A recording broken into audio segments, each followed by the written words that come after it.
selamat datang di podcast kita Kelompok 1B1. Nah, di sini saya Nana Nabila Putri sudah bersama dengan teman-teman saya. Ada Saya Aisyah Ramayanti, saya Dia Widyaningsih, dan saya Versilia Marinda. Nah, di sini kita akan membahas tentang kurikulum yang ada di Indonesia. Nah, di Indonesia kan udah banyak banget nih mengalami perubahan kurikulum dari masa ke masa, ya kan? Nah iya, apalagi di akhir-akhir ini tuh banyak katanya tentang ganti menteri, ganti kurikulum gitu-gitu kan. Nah, kalau di Indonesia itu udah mengalami pergantian kurikulum apa aja sih? Nah, jadi di Indonesia ini banyak sekali kurikulum yang pernah ada. Jadi dimulai dari kurikulum 1947, kurikulum 1952, kurikulum 1968, kurikulum 1975, kurikulum 1984, kurikulum 1994, kurikulum 2004 atau KBK, kurikulum 2006 atau KTSP, kurikulum 2013, dan yang terakhir ini nih, kurikulum Merdeka. Nah, dari semua kurikulum yang udah disebutin sama Diri tadi, itu ada kurikulum yang paling fenomenal dan banyak dikenal, itu dimulai dari kurikulum 1994 sampai kurikulum selanjutnya. Nah, kurikulum 94 ini itu dibuat sebagai penyempurnaan dari kurikulum sebelumnya, yaitu kurikulum 1984 yang dilaksanakan sesuai dengan Undang-Undang Nomor 2 Tahun 1989 tentang Sistem Pendidikan Nasional. Hal ini tuh berdampak pada sistem pembagian waktu pembelajaran, yaitu dari sistem semester ke sistem catur bulan. Wah, bener banget nih. Jadi kurikulum 1994 itu tidak cukup efektif diterapkan sehingga disempurnakan oleh kurikulum 2004 atau KBK.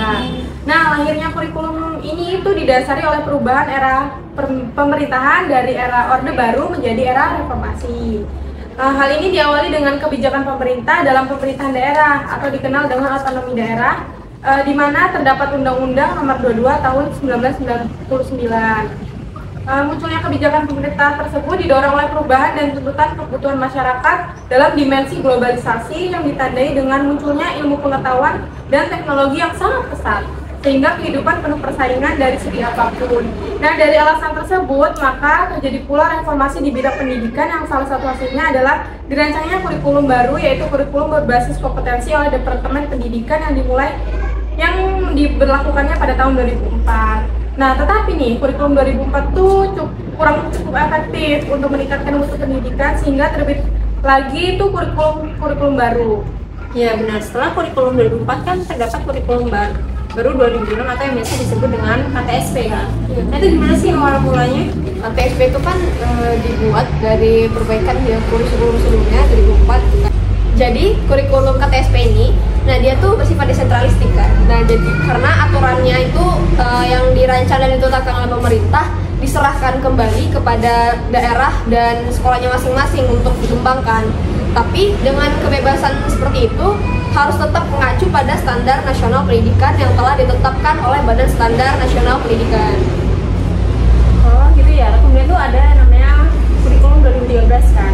Nah, kurikulum 2013 ini dikembangkan dari kurikulum sebelumnya, yaitu KTSP, yang dilandasi dengan pemikiran tentang masa depan, persepsi masyarakat, pengembangan pengetahuan dan pedagogi, kompetensi masa depan, dan fenomena negatif yang mengemuka.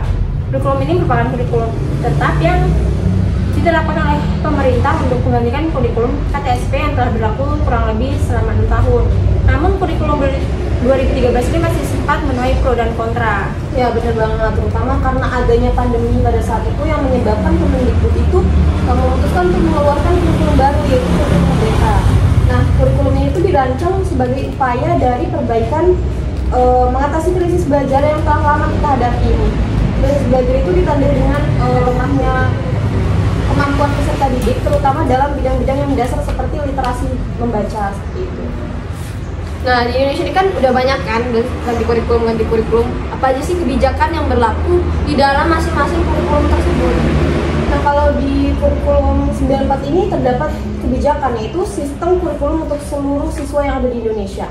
Namun, sifatnya ini inti sehingga daerah itu dapat menyesuaikan sistem kurikulum atau pengajaran sendiri sesuai dengan kebutuhan masyarakat pada saat itu. Nah, selain dari kebijakan kurikulum 1994, KBK juga itu mempunyai beberapa kebijakan. Nah, yang kebijakan pertama itu standar kompetensi lulusannya diturunkan dari standar isinya. Yang kedua, standar isi dirumuskan berdasarkan tujuan mata pelajarannya.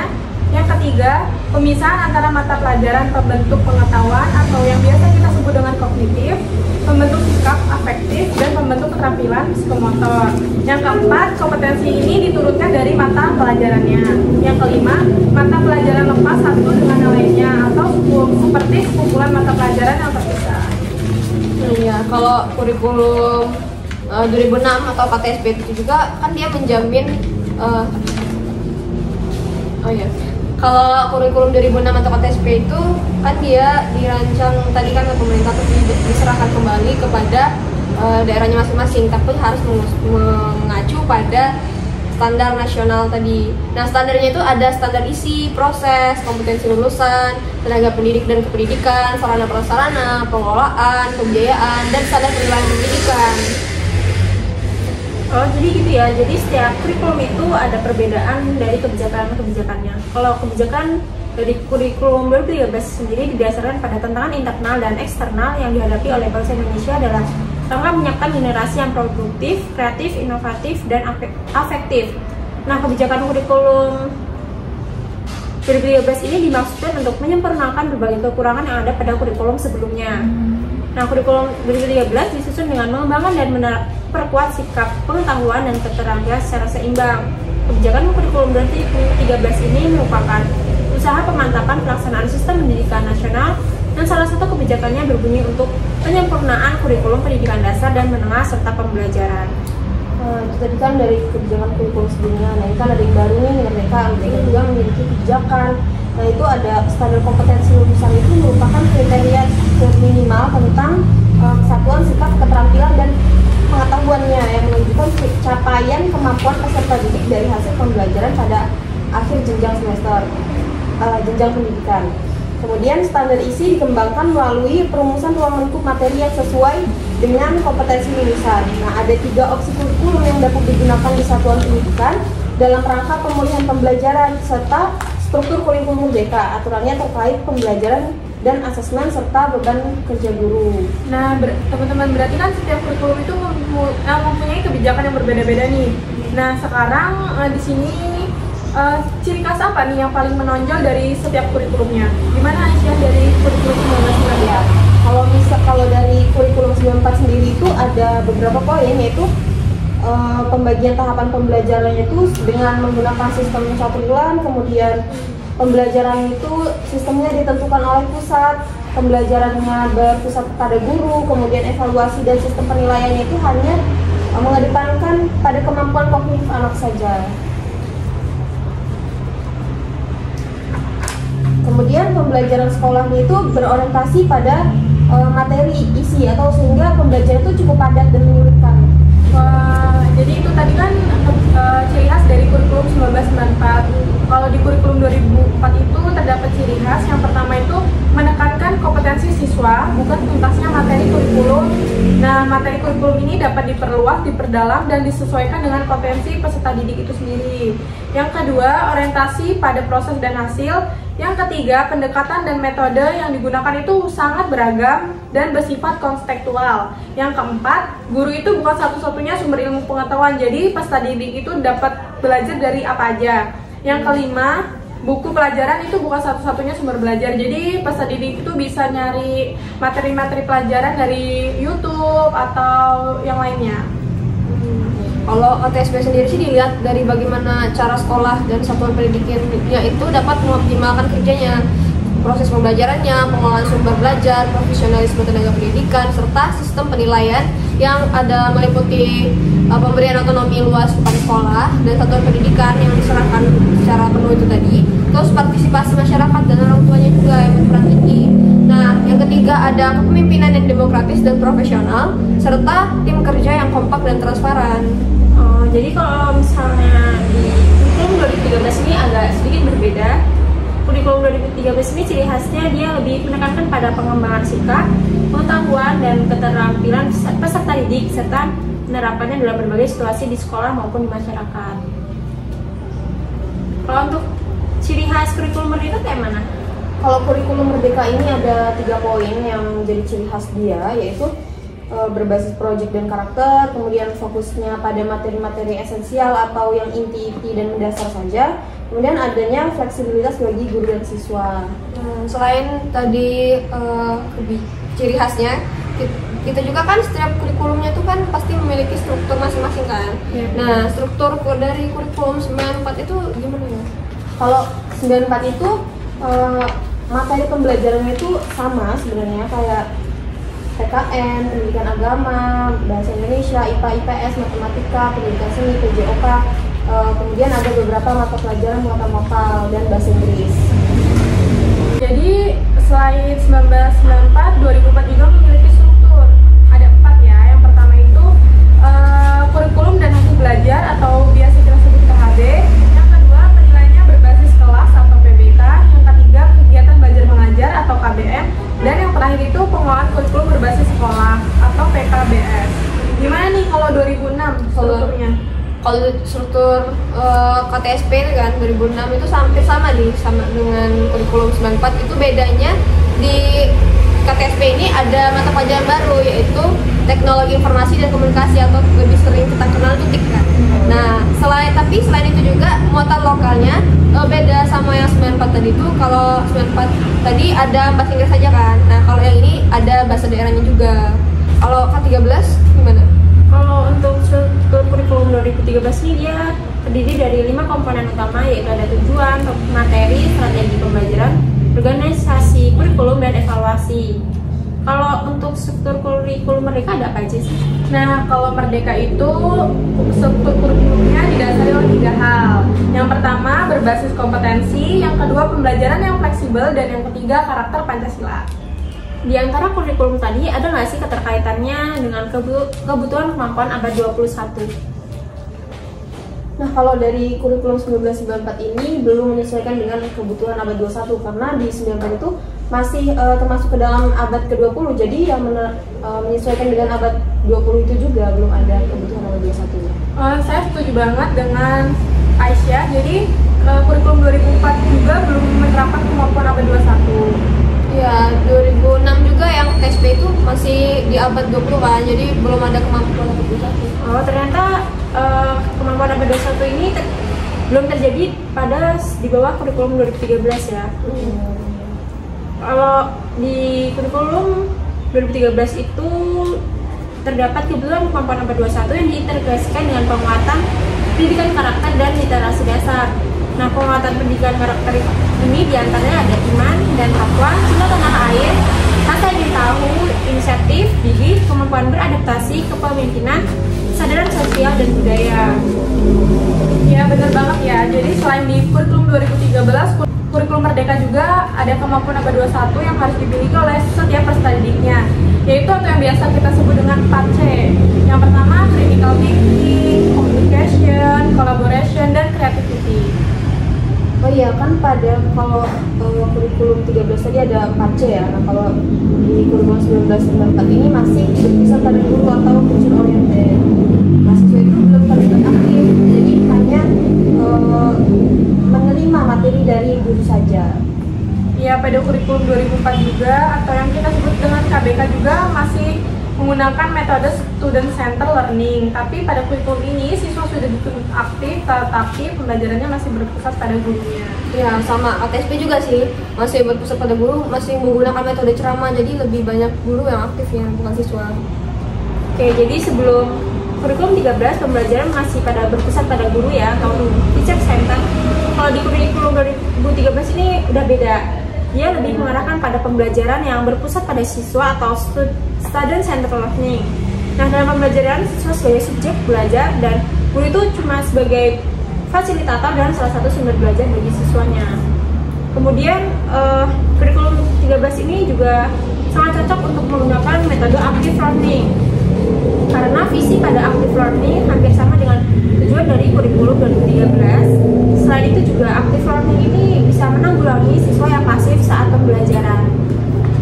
Kalau kurikulum Merdeka ya hampir 11-12 lah sama kurikulum 13. Jadi dia udah berpusat pada siswa, jadi udah ke student center learning. karena di sini juga mendukung dengan tujuannya kurikulum merdeka, yaitu mengasah minat dan bakat anak sejak dini dan berfokus pada materi esensial, pengembangan karakter dan kompetensi peserta didik. Nah teman-teman, kan pasti di setiap kurikulum itu memiliki program pembelajarannya. Nah kalau program pembelajaran KTSP sampai kurikulum merdeka itu seperti apa sih? Kalau dari KTSP itu, dia tuh kan dikembangkan oleh guru, terus menggunakan standarisasi dan juga ada menekankan pada aspek pengetahuan, terus jam pelajarannya lebih sedikit dibanding dari kurikulum 13 kan yang beda banget itu. Terus lingkup rencana pembelajaran juga mencakup 1 KD yang terdiri dari 1 indikator dan 1 pertemuan. Jadi tidak ada penjabaran tentang sumber pembelajaran. Oh begitu ya. Kalau di kurikulum 2013 penyusunan MPP itu dikembangkan secara rinci dari suatu materi pokok atau tema tertentu yang mengacu pada silabus. Nah, kurikulum 2013 juga memiliki 3 aspek penilaian, yaitu aspek pengetahuan, aspek keterampilan, dan aspek sikap dan perilaku.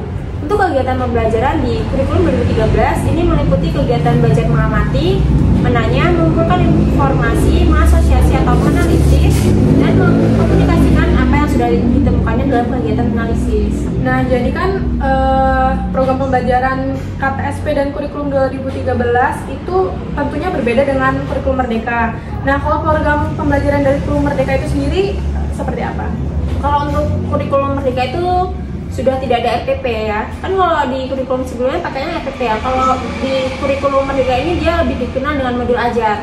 Nah, para pelajar juga dapat memilih pelajaran apa saja yang ingin dipelajarinya yang sesuai dengan minat, bakat, dan gaya belajar yang disukainya.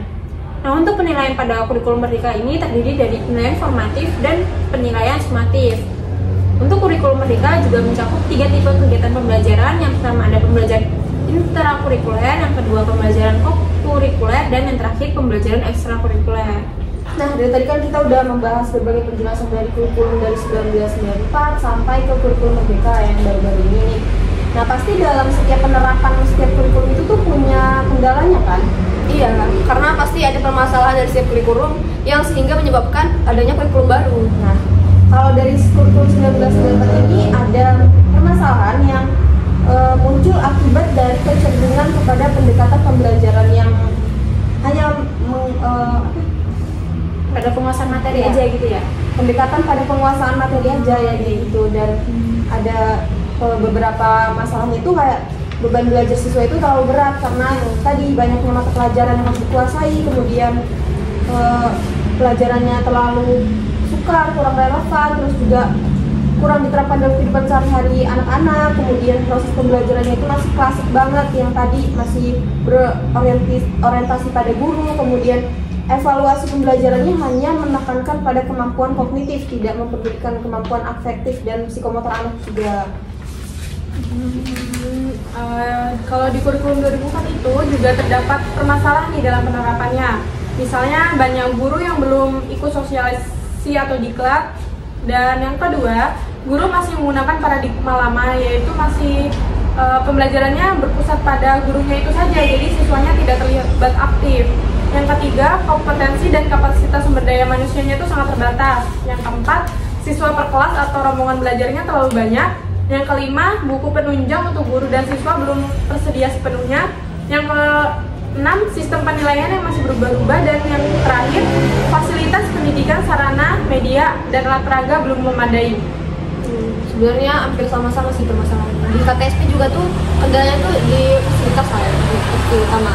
Terus juga kurangnya tenaga pendidik yang tidak merata dari di seluruhnya itu. Terus peran KKG dan MGMP juga tidak maksimal, sehingga menyebabkan terhambatnya sosialisasi KTSP ini sendiri. Jadi kurangnya sosialisasi itu mengakibatkan keterlambatan pengesahan pedoman standar penilaian oleh BSNP, terus keterlambatan pencetakan buku rapot siswa, berdampak pada kinerja guru di sekolah. Ternyata sebenarnya setiap kurikulum itu permasalahan juga sama ya, dari sarana, prasarana, dan guru itu sendiri.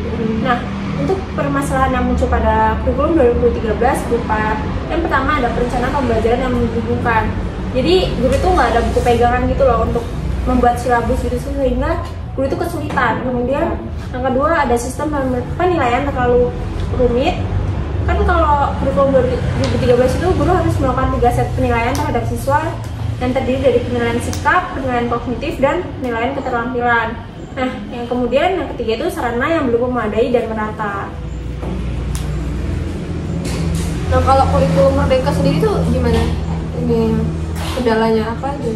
Kalau untuk kurikulum Merdeka itu berbagai kendala dalam penerapannya, diantaranya terkait dengan literasi, referensi, akses digital, kompetensi guru, dan pengelolaan waktu si pendidiknya.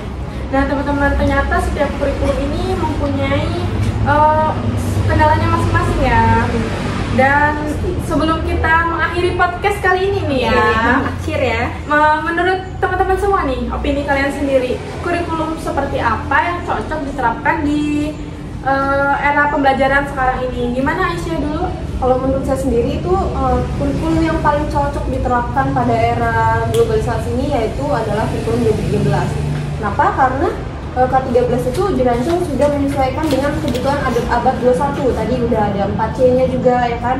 Dan kurikulum 13 ini melatih siswa itu untuk lebih mandiri, aktif, kreatif, dan inovatif. Mereka itu dituntut untuk mencari informasi sendiri, kemudian menggali dan menjabarkan, kemudian menarik kesimpulan juga. Itu juga membuat siswa berlatih untuk berpikir secara kritis, kemudian melatih berpikir tingkat tinggi atau yang sering kita kenal sebagai HOTS.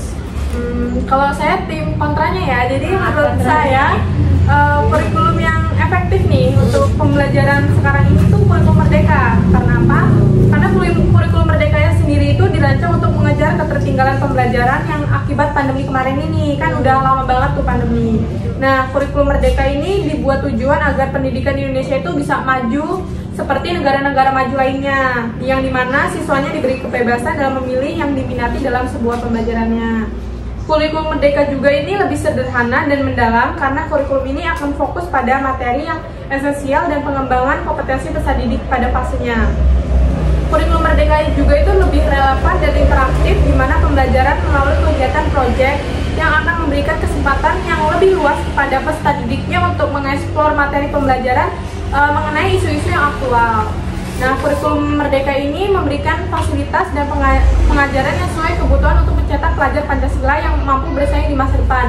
Karena sekarang udah abad 21 kan, jadi kurikulum ini sangat cocok. Meskipun terdapat beberapa kekurangan dalam kurikulum ini. Menurut saya itu hal yang wajar karena setiap penerapan kurikulum itu mempunyai kendala-kendalanya masing-masing.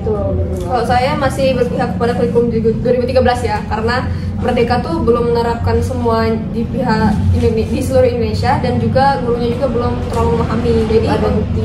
Iya, belum ada kelihatannya itu kan. Jadi kalau sekarang itu saya lebih ke kurikulum 2013, tapi nggak tahu nanti kalau ke depannya kan. Nah, karena kurikulum 2013 ini dia itu tidak berfokus hanya pada mata pelajaran, tapi juga ke nilai-nilai Pancasila yang pembentukan karakternya itu juga.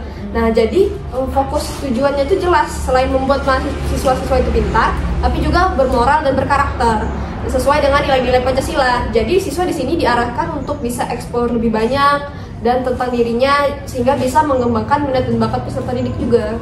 Kalau saya sendiri setuju dengan pendapat dari Aisyah dan versi yang lebih suka dengan kurikulum 2013 untuk saat ini, karena menurut saya kurikulum 2013 lebih baik untuk diterapkan karena adanya pendidikan karakter. Karena yang diharapkan ini bisa membuat para siswa memiliki karakter yang baik di masa saat ini, kan karena udah era 21 globalisasi, sehingga hal-hal negatif yang tidak disaring kan bisa langsung masuk ke Indonesia kan. Diharapkan kondisi ini dapat diperbaiki dengan adanya kurikulum 2013. Kondisi sikap siswa banyak yang tidak sesuai dengan norma dan adat budaya Indonesia, sehingga implementasi kurikulum 2013 di sekolah dapat menanamkan dan memperbaiki sikap peserta didik. Selain itu, pada kurikulum 2013, siswa dan guru kan dituntut untuk menggunakan pendekatan saintifik ini dalam kegiatan belajar mengajarnya, sehingga output yang diharapkan adalah siswa memiliki kemampuan berpikir tingkat tinggi juga. Jadi ilmu dapat, karakter juga dapat gitu. Oh, jadi saya tim kontra sendiri ya di sini. Tapi kan semua itu punya plus minusnya masing-masing. Ya, setiap kurikulum pasti mempunyai plus minusnya masing-masing, pasti ada kendalanya, ada baik dan buruknya. Nah, itulah tadi podcast kita pada hari ini nih, udah akhir banget nih. Semoga pembahasan yang kita bahas dapat bermanfaat bagi pendengar dan penonton. Oke, kita akhiri podcast kita pada hari ini. Wassalamualaikum warahmatullahi wabarakatuh. Terima kasih telah menyaksikan. Sampai jumpa di podcast selanjutnya. Itu kalau